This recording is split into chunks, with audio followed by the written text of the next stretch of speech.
اب مولا سے پوچھے مولا مرد کو کیسا ہونا چاہیے, عورت کو کیسا ہونا چاہیے؟ مثالیں دیکھیں امیر المومنین کی.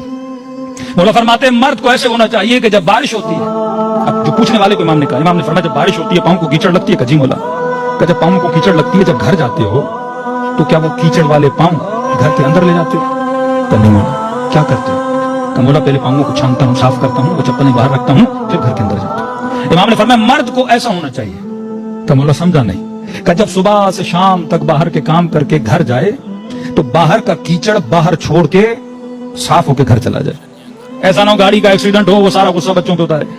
ایسا نہ ہو کسی نے پیسے نہیں دیے, پروگرام میں کوئی گڑبڑ ہو گئی تو سارا غصہ کہ بھائی باہر جا کے یہ پریشانیاں دیکھوں اور گھر آ کے یہ پریشانیاں دیکھوں. فرمایا ایسا نہیں ہونا چاہیے. مولا عورت کو کیسا ہونا چاہیے؟ میں نے کہا عورت کا وجود مظہر جمال ہے. تو فرمایا عورت اپنا سارا جمال کس کے لیے ظاہر کرے؟ اپنے شوہر کے لیے.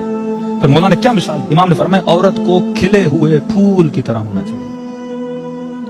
جب گلاب کھلتا ہے نا, فرمایا اس کھلے ہوئے پھول کی طرح ہونا چاہیے کہ جب مرد گھر آئے اس کھلے ہوئے پھول پہ اس کی نگاہ پڑے, اس کی سارے ٹینشنز اور پریشانیاں کیا ہو جائیں, ختم ہو جائیں. یہی ہے کہ جب امیر المومنین جنگوں سے واپس آتے تھے سیدہ کو دیکھ کے علی کی تھکاوٹیں اتر جاتی تھیں.